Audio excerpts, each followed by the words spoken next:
Good morning students. Refraction by a lens हमें आज पढ़ना है। इसमें हम लेंस मेकर फार्मूले को ड्राइव करेंगे।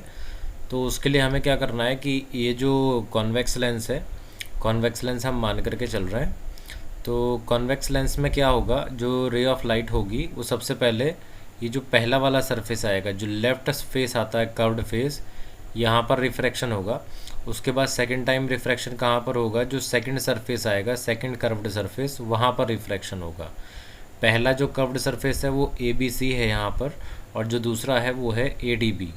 ठीक है, पहली बार जो रिफ्रैक्शन हो रहा है वो N1 पर हो रहा है और दूसरी बार हो रहा है N2 पर। ठीक, तो चलिए 1 मिनट हम यहाँ पर देखते हैं कि कैसे कैसे रिफ्रैक्शन होना है। तो सबसे पहले लाइक आई सेड कि भाई कहाँ पर होगा रिफ्रैक्शन, जो ये ए बी सी ये वाली सरफेस है, यहाँ पर सबसे पहले रिफ्रैक्शन होगा।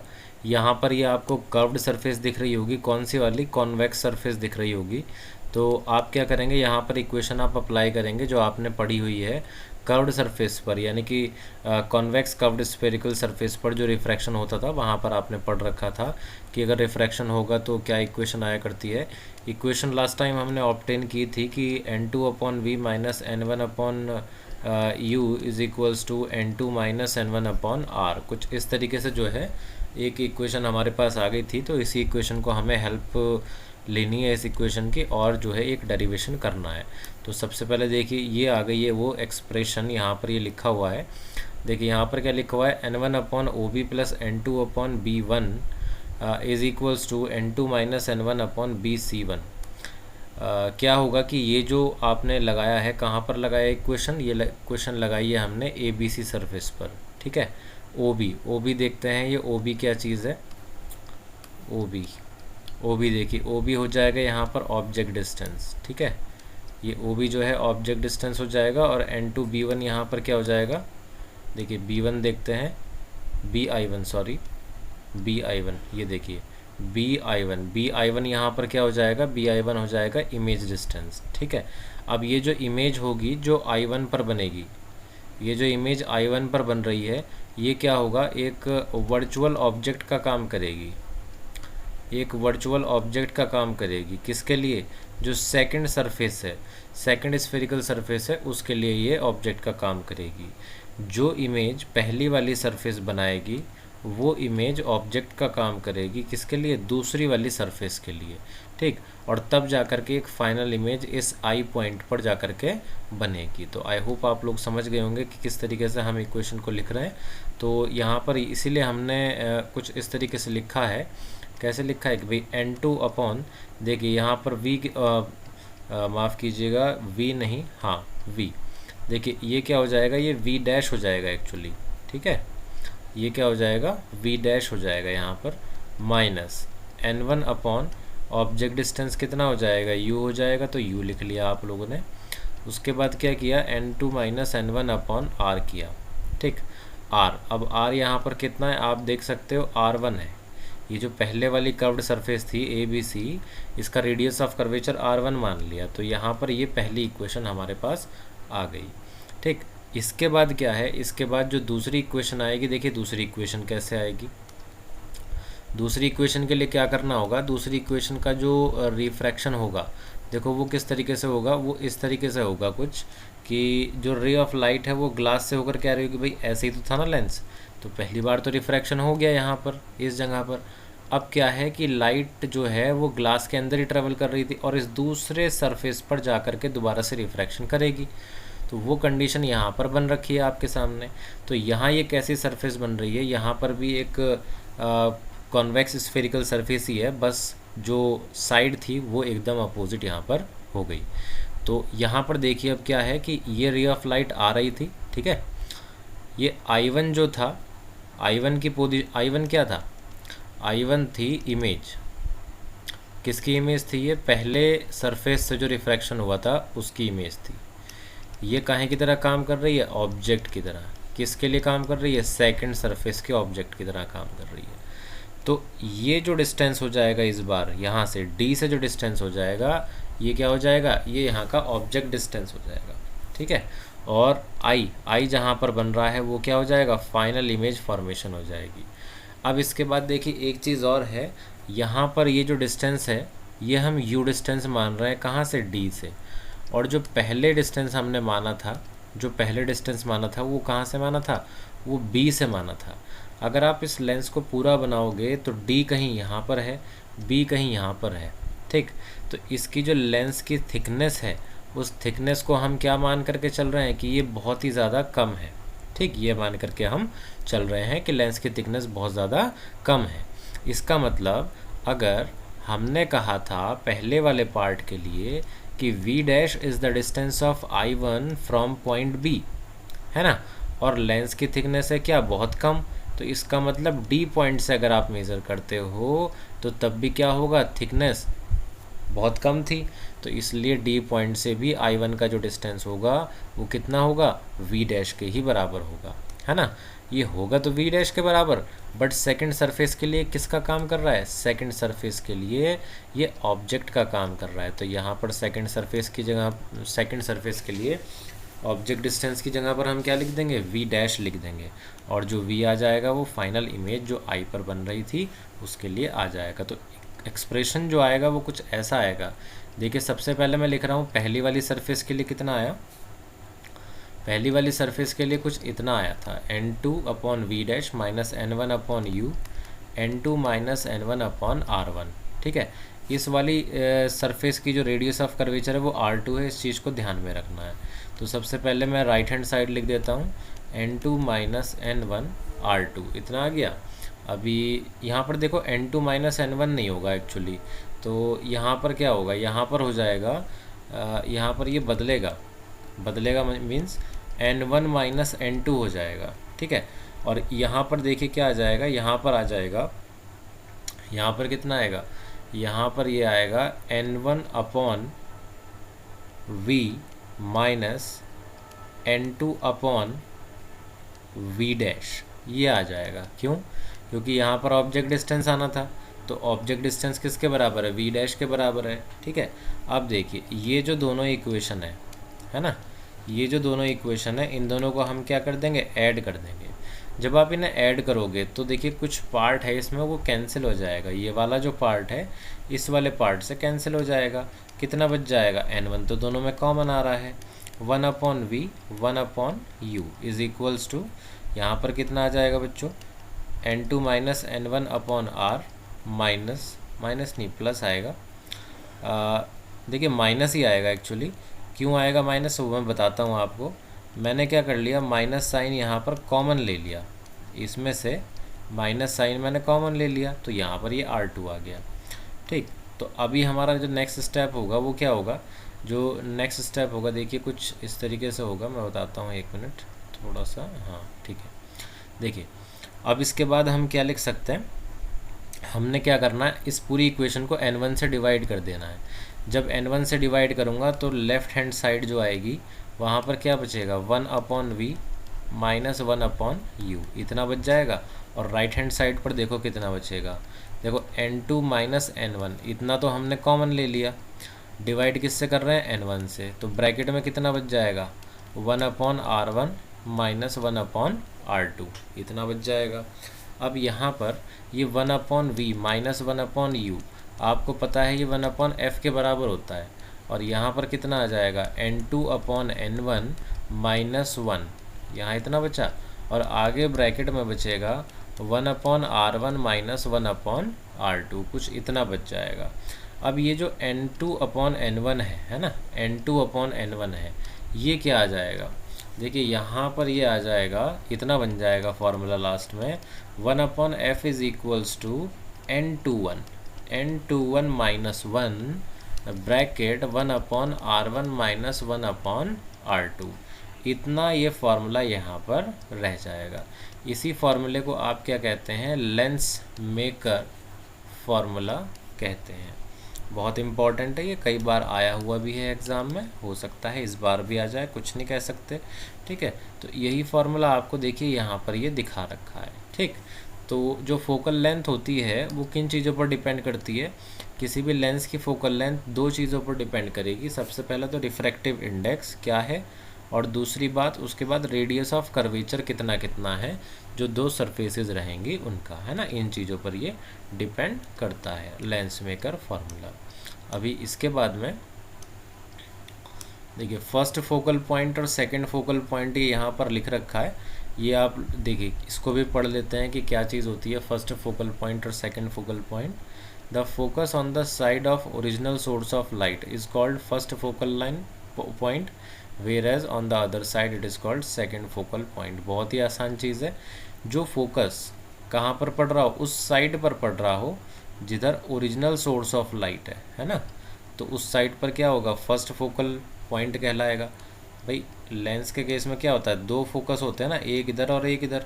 अगर मान लो लाइट का जो सोर्स है वो इस साइड पर है, तो ये वाला पॉइंट क्या कहलाएगा, फर्स्ट फोकल पॉइंट कहलाएगा, और ये क्या कहलाएगा, ये सेकंड फोकल पॉइंट कहलाएगा।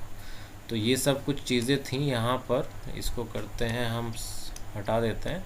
और यहाँ पर देखिए ये जो है ना रे फॉर्मेशन दिखा रखा है।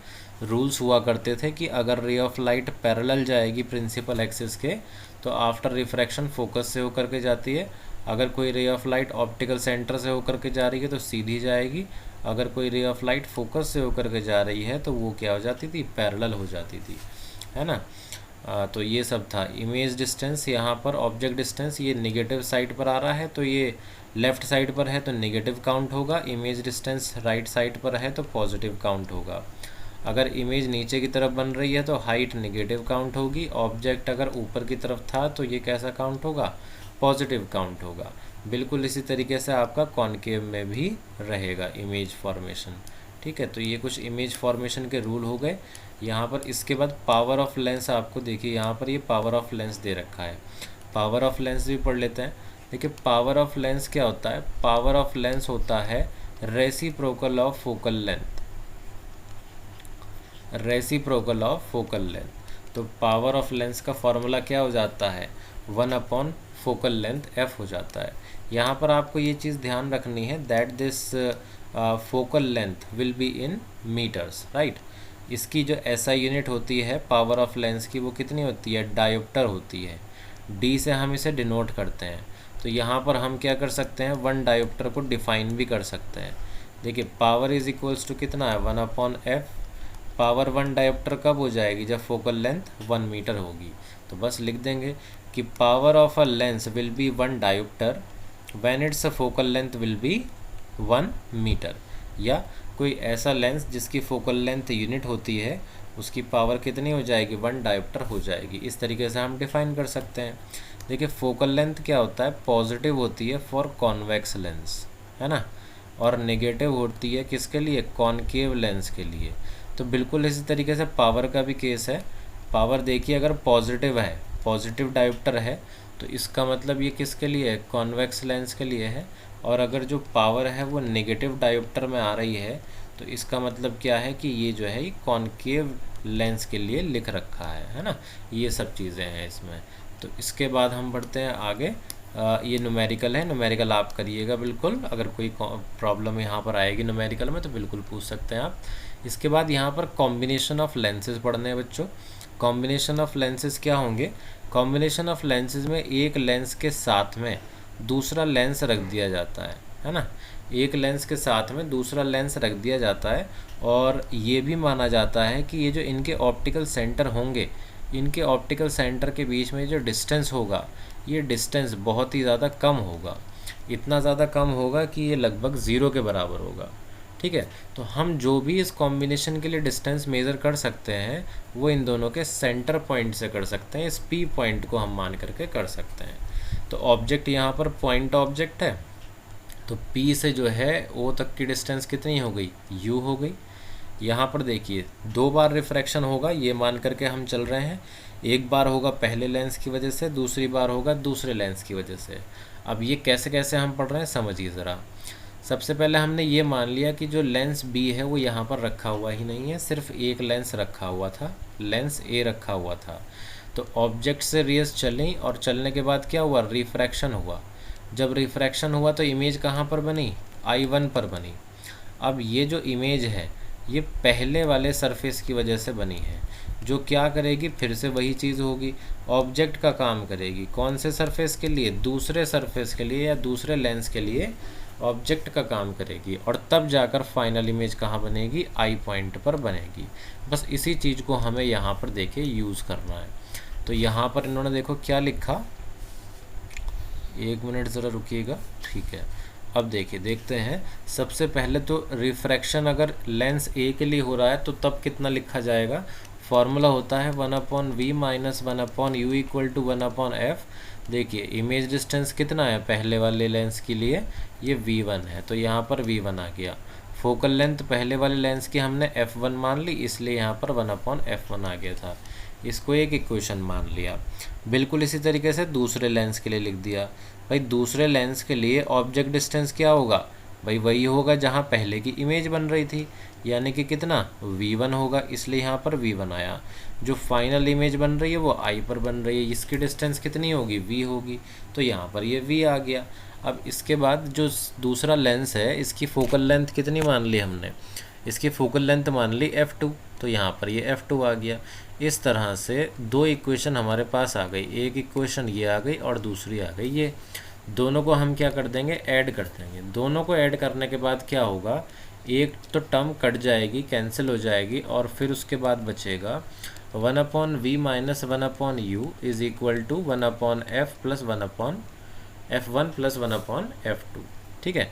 अब ये क्या होगा? अगर हम इन दोनों की जगह पर एक इक्विवेलेंट लेंस मान लें, जिसकी फोकल लेंथ हमने कह दिया कि f होगा, तो यहाँ पर ये 1/v minus 1/u equal to किसके हो जाएगा? 1/f के बराबर हो जाएगा, जो किसके बराबर आ रहा है यहाँ पर? 1/f1 प्लस 1/f2 के बराबर आ रहा है।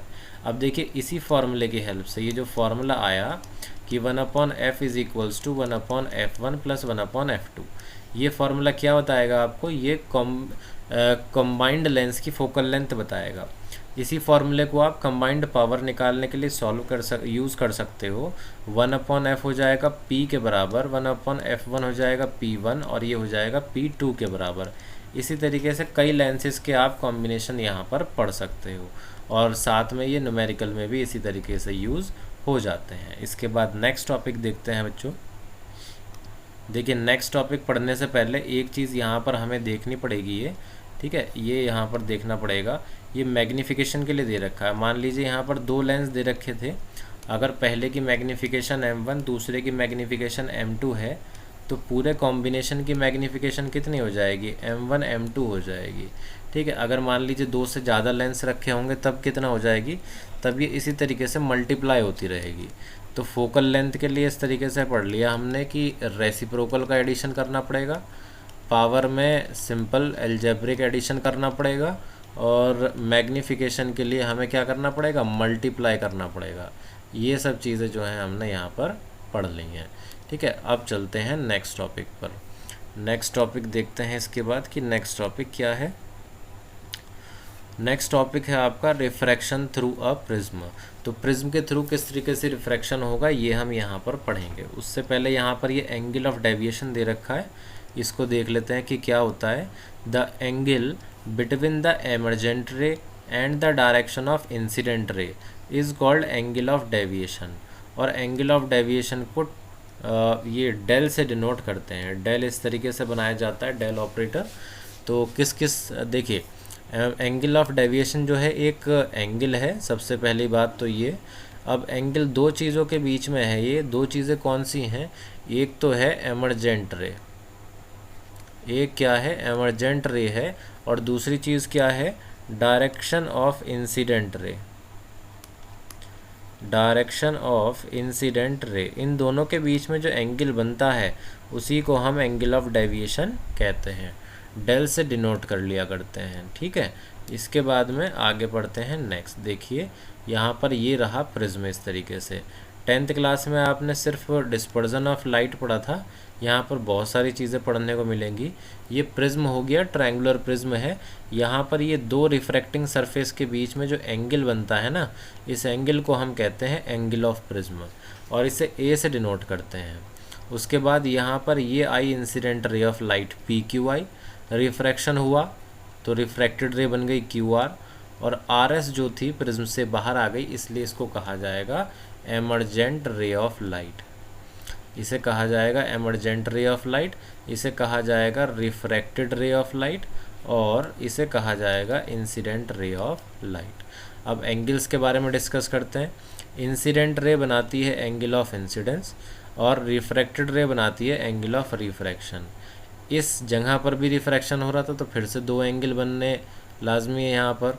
अब ये एंगल ऑफ एमरजेंस बना, क्योंकि यहाँ ये कौन सी रे थी, एमरजेंट रे थी। नॉर्मल के साथ जो एंगल बना देगी वो एमरजेंट एंगल हो जाएगा, एंगल ऑफ एमरजेंस हो जाएगा। यहाँ पर इस बनने वाले एंगल को हमने क्या मान लिया, R2 मान लिया। ठीक है, अब देखिए एक डेरिवेशन कर रहे हैं हम। डेरिवेशन क्या कर रहे हैं, ये वाला फार्मूला फाइंड करना चाहते हैं हम। किस चीज़ का फार्मूला है ये, एंगल ऑफ डेविएशन का फार्मूला है, एंगल ऑफ डेविएशन का फार्मूला है। देखिए क्या किया हमने इसको डेरिवेशन को करने के लिए, angle A plus Q N R is equal to 180 degree. Angle A और एंगल क्यू एन आर ये कहाँ आ रहे हैं एंगल, ये जो एंगल आ रहे हैं इस क्वाड्रिलेटरल में आ रहे हैं। आपने पढ़ा हुआ होगा कि क्वाड्रिलेटरल के अपोजिट एंगल्स का जो सम होता है वो 180 रहता है, इसलिए आपने ये इक्वेशन लिख दी। उसके बाद हम पहुंच गए एक ट्रायंगल में। ट्रायंगल कौन सा था भाई, ये वाला था। ठीक है जी, ये वाला था। तो देखिए ये जो ये वाली फिगर है ट्रायंगुलर वाली, और ये जो क्वाड्रिलेटरल मैंने बनाया, इसमें ये वाला एंगल दोनों में कॉमन आया। बिल्कुल वही चीज़ आपको यहाँ दिख रही होगी कि angle sum property of triangle और जो क्वाड्रिलेटरल वाली प्रॉपर्टी थी, इन दोनों में क्यू एन आर कॉमन आ रहा था, है ना। और इधर ये राइट हैंड साइड भी 180 आ रही थी। तो जब आप इन्हें इक्वेट करोगे तो इक्वेट करने पर ये चीज़ें तो हट गई, है ना। क्यू एन आर जो है क्यू एन आर से कैंसिल हो गया। कितना बच जाएगा यहाँ पर, angle A is equals to R1 plus R2 के बराबर यहाँ बच जाएगा।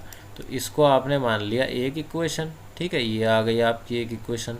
इसके बाद आपने क्या कहा कि ये जो डेल है, देखिए अब इसके बारे में पढ़ते हैं। ठीक है, यहाँ एक ये ऐसे करके एक ट्रायंगल बन रहा है। ठीक है, ये ट्रायंगल बन रहा है। इसको अगर मैं बड़ा करके यहाँ पर बना दूँ आपके लिए, तो ये कुछ ऐसे आपको पता लग रहा होगा।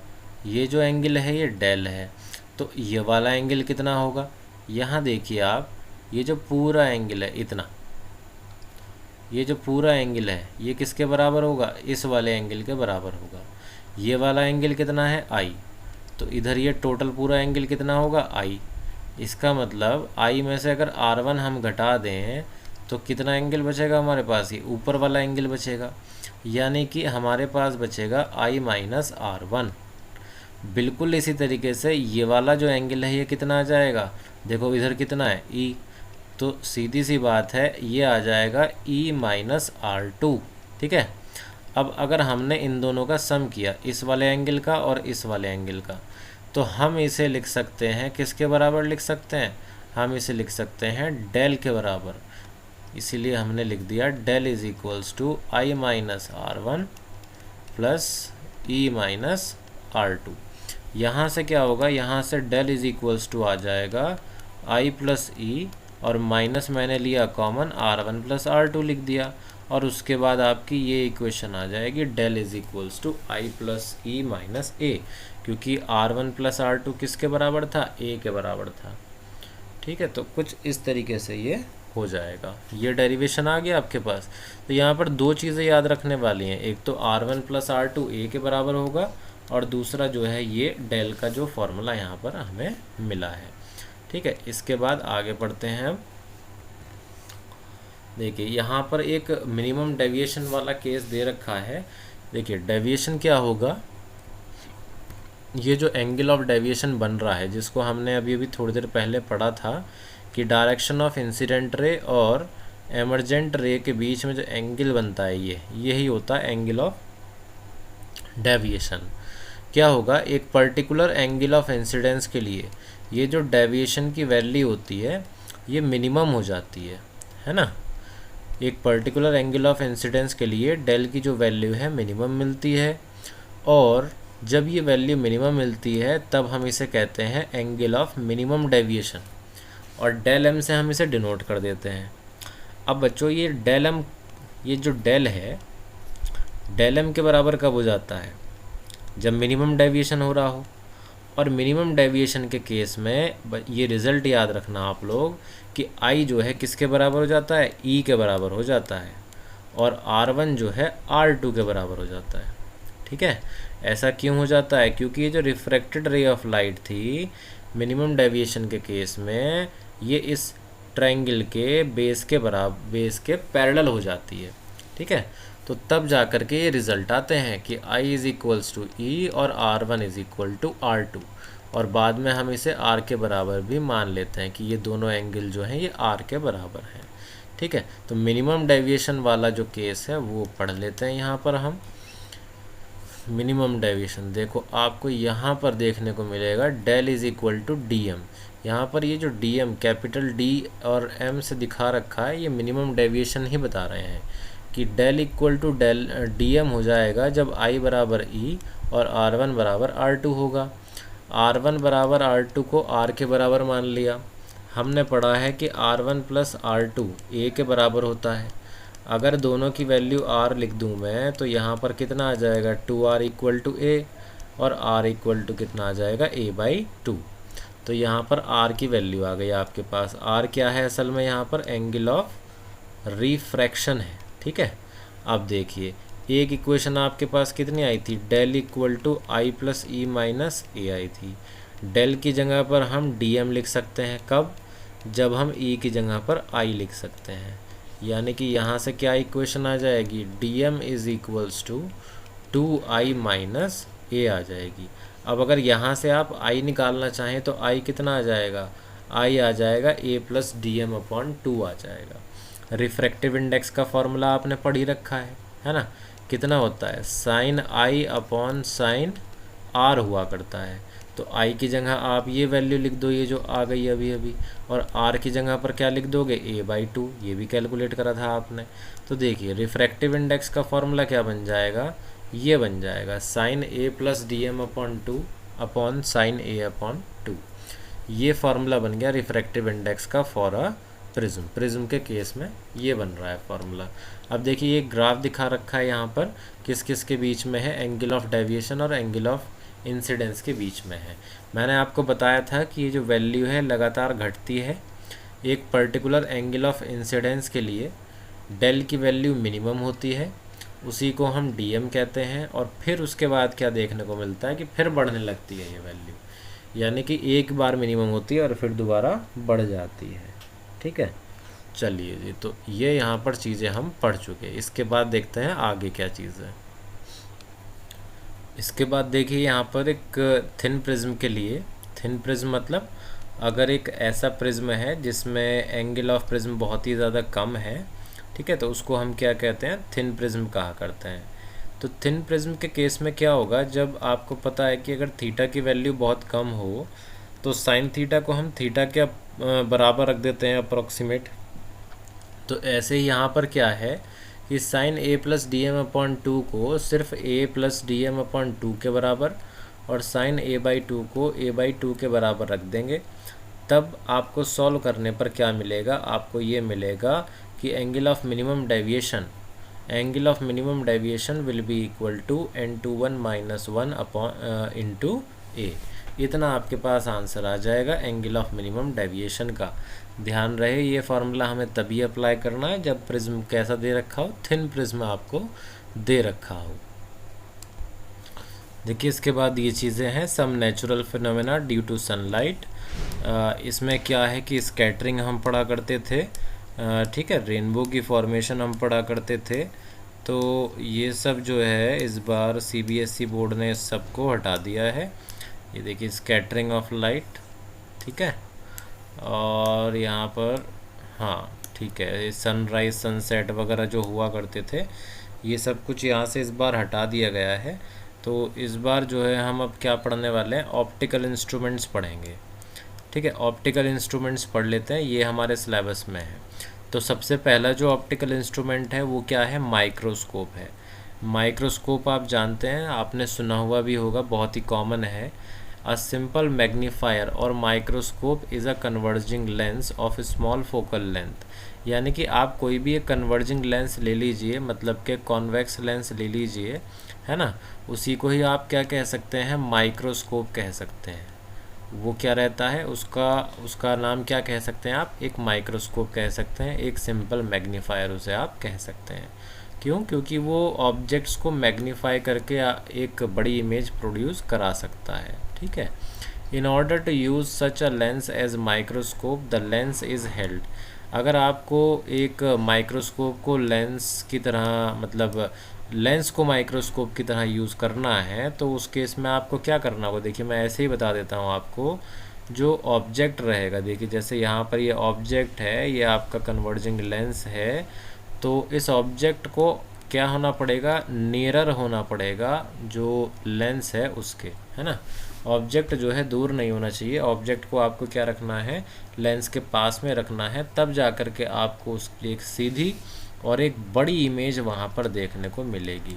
बड़ी इमेज दिख रही है तो मतलब जो मकसद था वो सार्थक हो गया, है ना, कि माइक्रोस्कोप क्या काम करता है, चीज़ों को बड़ा करके दिखाता है। तो इसने भी यहाँ पर बड़ा करके दिखा दिया चीज़ों को, ऑब्जेक्ट को। ठीक है, तो ये हो गया सिंपल माइक्रोस्कोप। अब यहाँ पर क्या चल रहा है भाई, यहाँ पर ये देखिए, ये एक एंगल बना रही है, ये आई हो गई। यहाँ पर आई जो रहती है कहाँ रहती है, लेंस के ही पास में रहती है। ठीक, तो वो सब चीज़ें यहाँ पर, ये आपका ऑब्जेक्ट हो गया सपोज करिए। ठीक है, तो ऑब्जेक्ट जो है कुछ क्या कर रहा है, एंगल बना रहा है। कहाँ बना रहा है, आई पर बना रहा है। ये एंगल कितना है, थीटा नॉट है। ठीक है, उसके साथ ही यहाँ पर ये डिस्टेंस दिखा रखा है आपको, कैपिटल डी। मैं आपको बता दूं, ये जो कैपिटल डी डिस्टेंस होता है, इसको least distance of distinct vision कहा जाता है। और ये कितना होता है, -25 होता है। क्योंकि ये आई के इस साइड पर रखा हुआ है, लेफ़्ट साइड पर है, तो मैं इसको -25 कह रहा हूँ। अगर आप यहाँ के रिस्पेक्ट में मेज़र करते हैं तो ये कितना हो जाएगा, +25 हो जाएगा। ठीक है, मतलब कुल मिलाकर के जो मैग्नीट्यूड है डी का वो कितना होता है, 25 सेंटीमीटर होता है। डी क्या चीज़ है, least distance of distinct vision हुआ करता है। ठीक, ये क्या है, ये सिंपल माइक्रोस्कोप में जब आपकी इमेज कहाँ पर बना रहे हो आप, इन्फिनिटी पर बना रहे हो। जो इससे पहले वाला केस पढ़ा था आपने, वहाँ पर देखिए इमेज कहाँ बन रही थी, ज़रा एक बार देख लेते हैं इमेज को। ठीक है, ये जो इमेज बन रही थी, देखिए कितना दूरी पर बना रहे थे हम, डी डिस्टेंस पर बना रहे थे। तो इमेज जो है यहाँ पर इन ऑप्टिकल इंस्ट्रूमेंट्स के द्वारा दो जगह पर बनाई जाएंगी। एक तो बनाई जाएगी डी पर, यानी कि least distance of distinct vision पर, और एक बनाई जाएगी इन्फिनिटी डिस्टेंस पर, यानी कि इनफाइनाइट डिस्टेंस की दूरी पर बनाई जाएगी। ठीक है, तो ये सब है। देखिए दूसरी वाली जो इमेज है यही बता रही है कि जो इमेज है वो कहाँ जा कर के बनेगी भाई, ये जो है इमेज इन्फिनिटी पर जा कर के बनेगी। इन्फिनिटी पर जा कर के बनेगी मतलब क्या होगा कि और ज़्यादा इमेज बड़ी बनेगी, है ना। उसके लिए आपको क्या करना होगा, उसके लिए आपको ये जो ऑब्जेक्ट था, इस ऑब्जेक्ट को आपको कहाँ रखना पड़ेगा, जहाँ पर इस लेंस का फोकस रहा होगा। अगर आप फोकस पर रखेंगे तब जा कर के इमेज कहाँ बनेगी, इन्फिनिटी पर बनेगी। इसलिए ये ऑब्जेक्ट डिस्टेंस यहाँ पर फोकल लेंथ के बराबर हो रखा है। ठीक है, तो चलिए ये था आपका सिंपल माइक्रोस्कोप। इसमें ऐसा कुछ खास था नहीं, एक सिर्फ यहाँ पर देखिए लीनियर मैग्नीफिकेशन आपको पढ़ना है। लीनियर मैग्नीफिकेशन याद होगा आपको, लीनियर मैग्नीफिकेशन क्या हुआ करता था, मिरर के लिए तो होता है -v/u, जबकि लेंस के लिए क्या हो जाता है, ये +v/u हो जाता है, जैसा आप यहाँ देख रहे हो। ठीक है, अब v/u इसको आप क्या लिख सकते हो, इसको आप लिख सकते हो v × 1/u। अब 1/u की जगह पर आप क्या लिख सकते हो, 1/u की जगह पर आप लिख सकते हो 1/v - 1/f। कारण क्या है, क्योंकि आप जानते हैं कि लेंस के लिए 1/v - 1/u कितना होता है, 1/f के बराबर होता है। तो यहाँ से हम ये कह सकते हैं कि 1/v - 1/f किसके बराबर होगा, 1/u के बराबर होगा। ये वैल्यू आपने यहाँ सब्स्टिट्यूट कर दी। अब जब इसके बाद आप v को मल्टीप्लाई करेंगे इस ब्रैकेट में, तो कितना आ जाएगा, 1 - v/f आ जाएगा। तो यहाँ पर लीनियर मैग्नीफिकेशन कितना आ गई है, 1 - v/f एफ, इतना जो है लीनियर मैग्नीफिकेशन आ गई है। अब देखिए पहले वाले केस में हम इमेज कहाँ पर बना रहे थे, डी डिस्टेंस पर बना रहे थे, तो इस केस के लिए v कितना हो जाएगा, d के बराबर हो जाएगा। अब बिल्कुल d तो नहीं होगा, देखिए क्या होगा, जिधर ऑब्जेक्ट था उधर ही इमेज बन रही थी, है ना, यानी कि जो भी चीज़ हो रही थी वो लेफ़्ट साइड में हो रहा था, लेफ़्ट साइड में जो डिस्टेंस होता है वो नेगेटिव लिया जाता है, इसलिए यहाँ पर v को हम क्या लेंगे, -d लेंगे। -d लेने की वजह से क्या होगा, ये ब्रैकेट का आंसर हो जाएगा 1 + d/f, इतना हो जाएगा। ठीक है, अब इसके बाद अगर यहाँ पर ये हमने पढ़ा तो दूसरे केस में भी पढ़ेंगे। देखिए दूसरे केस में क्या हो जाएगा, दूसरे केस में यहाँ पर आप देख रहे होंगे ये इतना आ रहा है, d/f के बराबर आ रहा है। अब d/f के बराबर कैसे आ गया भाई, ये d/f के बराबर ऐसे आ गया कि जब d डिस्टेंस पर बन रहा था तो ये इमेज थी। ये फार्मूला कब आया था, जब हमने फार्मूला लिखा था, ये लिखा था 1 - v/f। अब देखिए दूसरे वाले केस में क्या हो रहा था, इमेज कहाँ पर बन रही थी, इन्फिनिटी पर बन रही थी, तो 1 - ∞/f, है ना 1 - ∞/f, ये हो जाएगा। अब यहाँ से तो ये गड़बड़ हो जाएगा सिस्टम पूरा का पूरा, इसलिए देखो इसको कैलकुलेट करने का दूसरा तरीका यहाँ पर दिखा रखा है, यहाँ से इसकी हेल्प से हम आंसर नहीं दे पाएंगे। तो चलिए अब ये दिखते हैं ये तरीका क्या है। देखिए यहाँ पर क्या था, यहाँ पर इन्होंने एंगुलर मैग्नीफिकेशन निकाल रहे हैं। जो लीनियर मैग्नीफिकेशन है वो लेंथ के टर्म्स में रहती है, एंगुलर मैग्नीफिकेशन जो होती है उसे हम एंगल के टर्म्स में बताया करते हैं। तो एंगुलर मैग्नीफिकेशन कितनी होगी, देखो ये आगे पता चल जाएगा। मैं अगर 1 मिनट रुकिए, अगर होगा तो यहाँ पर मैं आपको ज़रूर बताऊँगा। हाँ ठीक है, यहाँ पर देखिए एंगुलर मैग्नीफिकेशन के बारे में बता रखा है कि एंगुलर मैग्नीफिकेशन कितना होगा, θi/θ0 होगा। अब ये θi क्या है, θi है जो एंगल इमेज बना रही है ना, और θ0 क्या है θ0 वो एंगल है जो एंगल कौन बना रहा है, ऑब्जेक्ट बना रहा है। ठीक है, तो ये चीज़ें हैं। अब हमको क्या करना है, हमको करना ये है कि θi और θ0 की वैल्यू पता करनी है। तो उसके लिए हमने क्या करा, tan θ0 की वैल्यू फाइंड कर ली, i कितना, h/d। ठीक है, tan θ0 को हमने मान लिया अप्रॉक्सीमेटली इक्वल टू θ0। रीज़न, क्योंकि θ0 क्या होगा, बहुत ही स्मॉल एंगल होगा, है ना, और स्मॉल एंगल के केस में हम जानते हैं कि अगर थीटा स्मॉल एंगल है तो tan थीटा के बराबर होता है। बिल्कुल ऐसे ही tan θ0 जो होगा θ0 के बराबर हो जाएगा। θ0 यहाँ से आ गया h/d के बराबर। अच्छा ये फार्मूला कहाँ से आया, देखिए उसके लिए आपको फिगर देखनी पड़ेगी। देखो फिगर ये हमारी होगी, 1 मिनट, ये वाली। ठीक है, ये क्या, इसके ऊपर जो फिगर है ये वाली, ऑब्जेक्ट। देखिए जब सिर्फ ऑब्जेक्ट था और आई थी, है ना, तो ऑब्जेक्ट क्या था, कुछ एंगल सबटेंड कर रहा था जिसको हमने पहले भी डिस्कस कर चुके हैं, तो ये θ0 एंगल है। अब यहाँ पर अगर आप tan θ0 अप्लाई करोगे तो परपेंडिकुलर अपॉन क्या आएगा, बेस आएगा। ये इतना यहाँ से आ गया, θ0 कितना आ गया था, h/d के बराबर आ गया। अब देखिए आगे डिस्कस करते हैं, आगे क्या होगा, आगे आपको tan θi निकालना पड़ेगा। अब tan θi, देखिए इमेज कहाँ पर है, इमेज कहीं यहाँ पर बनेगी, इन्फिनिटी पर जा कर के बनेगी। अब इन्फिनिटी क्या होगा, इन्फिनिटी से ही ये रेज आ रही हैं, है ना, इस तरीके से आई पर आकर के पड़ रही हैं। अब इमेज जो है देखिए कितना एंगल बना रही है, यहाँ पर ये एंगल तो बन रहा है लेंस के साथ, लेकिन ये जो ये वाली डिस्टेंस होगी ना, इसके कंपैरिजन में ये आई और लेंस के बीच की जो डिस्टेंस है ये ऑलमोस्ट क्या हो जाएगी, अप्रॉक्सीमेटली इक्वल टू 0। मतलब इस डिस्टेंस का कोई मायने नहीं रहेगा, क्योंकि ये वाली जो डिस्टेंस है ये बहुत लार्ज डिस्टेंस होगी। ठीक है, तो इसलिए एंगल यहाँ लेंस पर बने या आई पर बने, ये दोनों ही चीज़ें लगभग बराबर होती हैं। ठीक, तो tan θi यहाँ पर हम फाइंड कर लेंगे, कितना आएगा tan θi। आप यहाँ पर इस ट्रायंगल के हेल्प से तो फाइंड नहीं कर पाएंगे, लेकिन वही ट्रायंगल के सिमिलर एक और ट्रायंगल बन रहा है जो आपको tan θi की वैल्यू यहाँ से दे सकता है। tan θi आ जाएगा यहाँ से h/f। ठीक है, ये आप कह सकते हो θi कितना आ जाएगा, h/f के बराबर ये आ जाएगा। ठीक है, चलिए अब बढ़ते हैं हम डेरिवेशन की तरफ। हाँ जी, तो ये देखिए यहाँ पर टेन थीटा आई की वैल्यू देखिए ये लिख ली हमने, कितना आ गया ये, टेन थीटा आई आ गया है एच अपॉन माइनस यू के बराबर। अब देखिए यू कितना था, माइनस एफ के बराबर, तो हमने तो डायरेक्ट फाइंड कर लिया था कि टेन थीटा आई कितना हो जाएगा, एच अपॉन एफ हो जाएगा। थीटा नॉट कितना है, एच अपॉन डी है। जब आप इन दोनों को डिवाइड करोगे एंगुलर मैग्नीफिकेशन फाइंड करने के लिए, तो आंसर कितना आएगा, डी अपॉन एफ आ जाएगा। यानी कि जब इमेज बन रही है डी डिस्टेंस पर तब मैग्नीफिकेशन आ गई m1 plus D upon F, और जब इमेज बन रही है इन्फिनिटी पर तब मैग्नीफिकेशन कितनी आ गई है, डी अपॉन एफ आई है, जो 1 था वो हट जाता है। ठीक है, ये सब चीज़ें थी। तो ये था आपका सिंपल माइक्रोस्कोप। ठीक है, अब इसके बाद आएगा एक कंपाउंड माइक्रोस्कोप। कंपाउंड माइक्रोस्कोप क्या होगा, देखिए यहाँ पर लिखा हुआ है सिंपल माइक्रोस्कोप हैज़ लिमिटेशन, कि भाई इसकी मैग्नीफिकेशन जो है इससे कम ही रहती है ना। अब लार्ज मैग्नीफिकेशन के लिए आपको क्या करना पड़ेगा, दो लेंस यूज़ करने पड़ेंगे।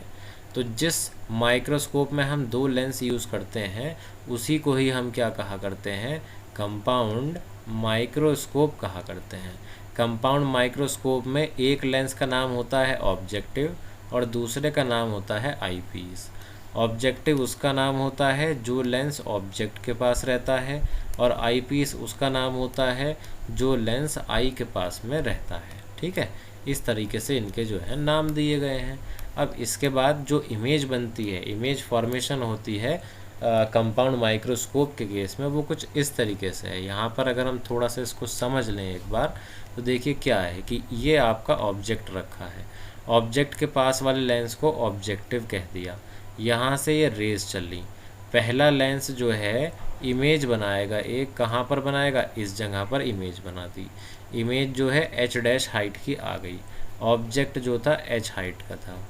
अब ये जो इमेज बनी है, ये इमेज इस वाले लेंस के लिए ऑब्जेक्ट का काम करेगी। ठीक है, तो इसने ऑब्जेक्ट का काम करा, रेज आगे गई, आगे जा कर के ये आइज़ में एंटर कर गई। इधर तो ये डाइवर्ज हो रही थी तो कहीं भी इंटरसेक्ट नहीं करेंगी, तो हमने इन्हें पीछे प्रोड्यूस कराया। जब पीछे प्रोड्यूस कराया तो यहाँ पर एक इमेज बनती है।